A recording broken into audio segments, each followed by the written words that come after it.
Hey everybody, Andrew here, and in this video I'm going to be showing you how you can use the Facebook Conversions API within workflows right within HighLevel. This will allow you to track conversions that come from Facebook and that happen on your HighLevel websites by using Facebook's Direct Conversions API along with a workflow within HighLevel. Now this is really important because in the early days of Facebook advertising, companies were able to track user data such as conversions, names, IP addresses, and such on their own websites whenever they came from Facebook ads, which gave a lot of companies a lot of control over their marketing efforts. But after a while, Apple caught onto this and users ended up not really liking that amount of data to be shared with Facebook. So with the iOS 14 update, users could now opt in order to be tracked or opt out. And as you can guess, most users opt out of tracking from Facebook. This made direct marketing really difficult for advertisers through Facebook ads, but luckily using the Facebook Conversions API gateway, we can now track conversions without having to ask for users' cookie data, and we can still get really accurate data from our marketing efforts. If you're running Facebook ads and using HighLevel, this is a great way to get started, and it will allow you to have a lot more control over your conversions and your data. So let's dive right in. Now to get started, we're going to go to business.facebook.com. This is our Meta Business Suite, and then we're going to click All Tools on the bottom left-hand side. Once we get here, we're going to click the Events Manager. This is going to be where we can manage all of our conversions in our API gateways.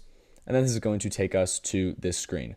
Now, once we're here, you'll be able to see your ad account ID, any alerts on your account, and then you'll see data sources on the left-hand side. Go ahead and click that. I know most people already have their pixels set up, but I know what it feels like to be confused about how to set up your pixels on your site. So I'm going to show you just real quick.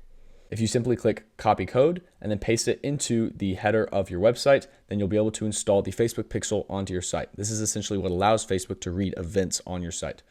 If you go back to your site in HighLevel and then paste it in header tracking, then you can save and then you'll be good to go. Back in the Events Manager, if you click continue, that'll take you to the next screen. This is where you can select all of the information that you wanted to send back to Facebook. Then you can open up the Event Setup tool, which is going to allow you to basically dictate exactly what events qualify as conversions. Here you'll input the website URL, and then it'll take you to the website and let you go through this entire process where you can actually select buttons and track exactly what those buttons count as far as conversions. So you can tie certain buttons to add to cart conversions or view content conversions or anything like that. This entire process is really up to you. You can set this up however you would like. I just set up a couple of actions right here just for our Conversions API gateway to function properly. And once you do all of that, you can go ahead and finish the process, head back to Facebook and X out of this screen. Then you can click Go to Pixel Overview, which will take you back to the screen where now you can get ready to use the API gateway with a workflow in HighLevel. Once you're back here, what you want to do is go to Settings. And then once we're here, we're going to pick up a couple pieces of data that we will need for the workflows. The first one is the access token. We're going to scroll down to Conversions API. You'll see all of this stuff saying set up with Conversions API gateway and existing gateways. Don't worry about any of that except for the part that says set up direct integration. Just simply click generate access token and you'll be good to go. Once that pops up, copy that to a clipboard and then save that in a document somewhere. Then we're going to grab one more piece of information, which we're going to do by scrolling back up, and we'll be able to see the dataset ID, which is technically also our pixel ID, and we can copy that and also save that in another document. Now, once we have those two pieces of data, we're going to go into a new workflow, and there's only two parts that you really need to know in order to make this Conversions API work properly. The first one is the trigger itself. There's only a couple of triggers that will work with the Conversions API workflow, and those triggers are form submitted, survey submitted, appointment status or customer booked appointment, so any of the appointment related triggers, and then any of the order related triggers, such as order form submission, order placed, or order submitted.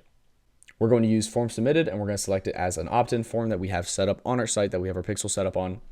And then once you have that trigger, all you need to do is use the Facebook Conversion API action. You'll find it by searching up Facebook and then click Conversion API. Now, once you have this action open, we're going to go ahead and paste that access token. That's the big long piece of text that we copied first. And then we're going to grab that pixel ID, which is also the dataset ID, and paste that into there. Then we can select which Facebook event we want to use. Keep in mind the event name is the name of the event that you set up within the event manager earlier. So for this example, we're just going to use add to cart. And then you can also tie a value to it if you would like as well.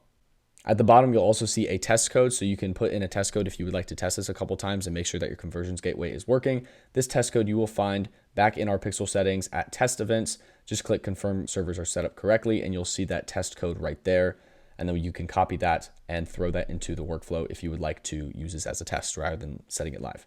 Once you've done that, you can save your action, save the workflow, turn it to publish, and you will be good to go. Feel free to play around within Facebook with all of the different events that you can set up on your site, such as add to carts, view contents, filling out forms, things like that, so you can better track user data as they come through. You can also use this to create more in-depth workflows to send out notifications to team members or yourself whenever people place orders or request more information about your product within HighLevel. If you have any questions about how to set up Facebook tracking within the Conversions API gateway or setting up the workflow actions within HighLevel, then just leave a comment. And as always, I hope you found this video helpful, and thank you for watching.